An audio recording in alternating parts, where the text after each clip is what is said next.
মাসি আর অতগুলো কাপড় নিয়ে যেতে পারবি তো? হ্যাঁ গো, আমার তো অভ্যেস আছে, রোজই যাই। দেখিস, কদিন আগেই তো বড় সড়ো জ্বর থেকে উঠেছিস। হ্যাঁ গো বৌদি, তুমি চিন্তা করো না, আমি ঠিকই আছি। বাপ মা মরা মেয়ে, কি পোড়া কপাল নিয়ে জন্মেছে, দিন রাত খেটেই যেতে হয় ওকে। তা এই যে মহারানী, এতক্ষণে সময় হলো পুকুর পাড় থেকে ফেরার? বলি সূর্যি তো মাথার ওপর চড়ে গেল, আজ কি উনুন ধরবে নাকি সবাই পেটে খিল দিয়ে বসে থাকবো আমরা? এখনই রান্না চাপিয়ে দিচ্ছি।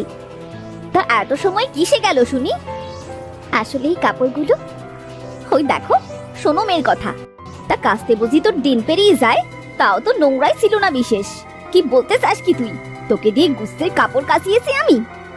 না মামি, আমি সেটা বলিনি। থাক বাসা, সবার কাছে আমাদের নিন্দে মন্দ না করলে তো তোর পেটের ভাতই হজম হয়নি, সে কি আমি জানি নে? থাক বাপু থাক, কাপড় মেলে তোমাকে আর কাজ দেখাতে হবে না, তার চেয়ে বরং উনুনটা ধরাও, নয়তো তোমার মামার পেটে আজ কোনো খাবারই জুটবে না। ঠিক আছে মামি, আমি একটু চা করো, তারপর বাকি কিছু। জানোই তো, তোমার মামা ঘুম থেকে উঠে আগে চা লাগে। একিরে, তুই এখনো ভিজে কাপড় ছাড়িসনি? এই তো এখনই ছাড়বো। হ্যাঁ রে, তুই ভুলে গেলি কদিন আগে কিরকম জ্বর হয়েছিল তোর, আর তখন থেকে ভিজে কাপড় জড়িয়ে কাজ করে যাচ্ছিস। আবার অসুস্থ হলে কি হবে বলতো? তুমি চিন্তা করো না মামা, আমার কিচ্ছু হবে না। জানি জানি, আমি জানি চাপা, এ নিশ্চয়ই তোর মামির কাজ। আরে তাই তো বলি, সাত সকালে আগে চা করার কেন এত উৎসাহ, যাতে মামার কাছে বসে মামির নামে নিন্দে করা যায়। কি কুসুটে মেরে বাবা। না না মামি। তুমি কিভাবে জানলে যে ও এখানে এসে তোমার নামে নিন্দে করছে? আর কত খাটাবে মেয়েটাকে দিয়ে? সকাল থেকে ভিজে কাপড়টা অব্দি ছাড়িনি। তোমার শরীরে কি দয়া মায়া বলে কোনো বস্তু নেই গো? ওকে আটকে রেখেছি নাকি, যাতে ও ভিজে কাপড় ছাড়তে না পারে? বসে বসে মামা আর মামির মধ্যে অশান্তি ছড়াতে চাইছিস? তোর পেটে পেটে এত?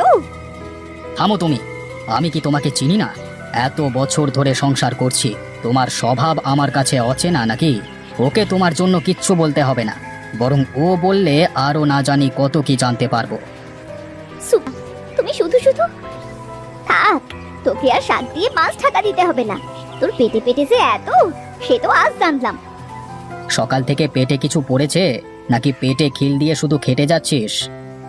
বুঝেছি, যা আগে ভিজে কাপড় ছেড়ে কিছু খেয়ে নে। আর শোন, একটা কথা মাথায় রাখবি, তাই অন্যায় সহ্য করাটাও কিন্তু একটা অন্যায়, মাথায় রাখিস। যা এবার। বাপ মরা মেয়েটার কপালে সত্যি দুর্গতির শেষ নেই। দিদি, তুই আমাকে ক্ষমা করিস রে, তোর মেয়েটাকে ওর মামির থেকে বাঁচাতে পারলাম না। ব্যাস হলো তো? বলি মহারানী, আপনার যখন এত ঘুমের নেশা, তখন তো গিয়ে শুয়ে থাকতেই পারেন, বলে হারি যাই। মামি, আসলে আমি বুঝতে পারিনি মামি, বসে থাকতে থাকতে ঘুম চলে এসেছিল, তাই একটু। হ্যাঁ তা তো হবেই। সি সি সি সি সি, বলি তোর মামা আজ তাহলে না খেয়ে থাক, শান্তি হবে তো? এটাই তো চাস তুই, তাই না? আমার ছেলে নিজের গান্ডে পিন্ডে গেলার সময় তো বিরাট আনন্দ হয়, অথচ বাকিদের খাবারের সময় যত। মামি তুমি চিন্তা করো না, আমি আবার উনুন ধরিয়ে নিচ্ছি, একটু সময় দাও মামি। আগুন যেন ওনার আজ্ঞা বাহক, মার ভেজা কাঠে আগুন ধরে যাবে ওনার জন্যে। ওই একরত্তি মেয়েটাকে আর কত সাপ সাপান্ত করবে? বাপ মা নেই বলে কি ওকে দিন রাত তোমার কাছে গঞ্জনা সহ্য করতে হবে? ও তোমার আদরের ভাগ্নি উনুনে ভাতের মার ফেলে কাঠ ভিজিয়ে উনুন নিভিয়ে ফেলেছে। এত কথা বলছিলাম তো তোমার জন্যেই, আর তুমি কিনা আমারই গলা টিপতে এসেছো। ওই ভাত আমার হজম হবে না, তুমি খাও। যে ভাতের জন্য মেয়েটাকে দিন রাত গঞ্জনা সহ্য করতে হয়।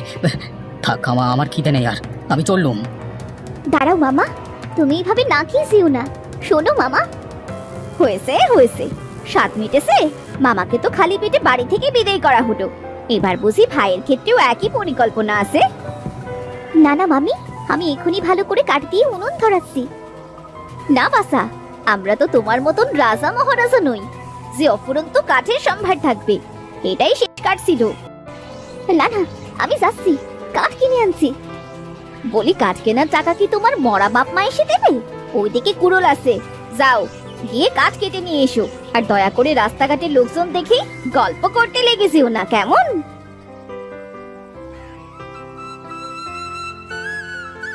আমাকে প্লিজ এই বাঁশবাগান থেকে মুক্তি দাও। ভয় পেও না, আমি জাদু বাঁশ। আমার কথা সেই শুনতে পায় যে সৎ হয়। তুমি শুনতে পেয়েছো মানে তুমি সৎ, ভালো মানুষ। আমাকে সাহায্য করো, আমিও তোমার উপকার করব। আমি কিভাবে তোমায় সাহায্য করতে পারি বলো? তুমি এই বাঁশ ঝাড়টা কেটে নিয়ে যাও তোমার বাড়িতে, কিন্তু খবরদার দিনের আলোয় এই বাঁশের কঞ্চি উনুনে দেবে না। রাতের বেলায় সবাই শুয়ে পড়লে তবেই উনুনে দিয়ে আগুন জ্বালাবে। সেই আগুনের আলো যেখানে যেখানে পড়বে সেখানে সেখানে মায়াবী গাছ হবে।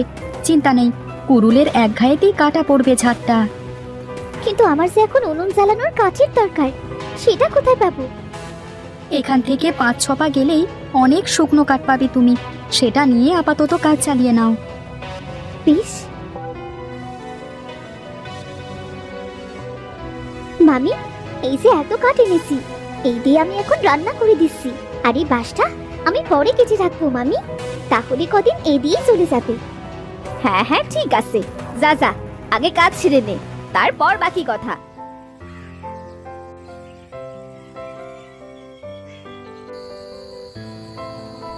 সবগুলো দিয়ে দাও একেবারে, শুধু একটা কঞ্চি বাদ দিয়ে। ভয় পেও না, এই আগুনে কোনো অঘটন ঘটবে না। এই ফুলকি ঠিক জায়গা মতো গিয়ে পড়বে।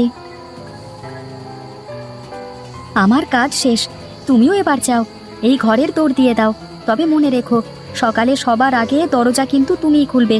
আর এই গাছ থেকে যা পাবে তা শুধু তোমার। অন্য কেউ এ জিনিস তুলতে গেলে বা হাত দিলেই হাত পুড়ে যাবে। একমাত্র তুমি যদি খুশি হয়ে কাউকে দাও তবেই সে এই জিনিস নিতে পারবে। কোনো কারণে যদি তুমি মরে যাও তবেই তৎক্ষণাৎ এই কাজগুলো সব অদৃশ্য হয়ে যাবে। আজ থেকে তোমার জীবন পরিবর্তন হয়ে যাবে। তুমি খুব ভালো মেয়ে, এরকমই থেকো সারা জীবন। নাও, এবার শেষ কঞ্চিটাও দিয়ে দাও, তারপর আমার ছুটি।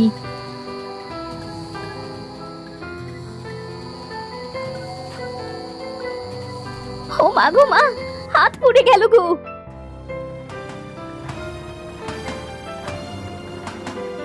হ্যাঁ, এটা বলেছিলে আমাকে যে এই ফুল আমি ছাড়া অন্য কেউ তুলতে গেলে বা নিতে গেলে তার হাত পুড়ে যাবে। একমাত্র আমি যদি মন থেকে খুশি হয়ে দিই তবে। সাবাস সাবাস। কি এবার থেকে চাঁপাকে আর গোলামের মতো খাটাবে না? খুব তো ওকে মহারানী মহারানী বলে টিটকারি করতে, আজ থেকে ও সত্যি মহারানী হলো, আর তুমি হলে ওর দাসী। চুপ করো মামা।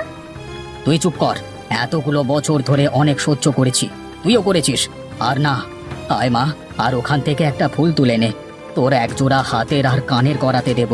নে নে তোল দেখি। চ চ চ, এখনই যাবো শ্যাকরার কাছে, চ আমার সাথে চ।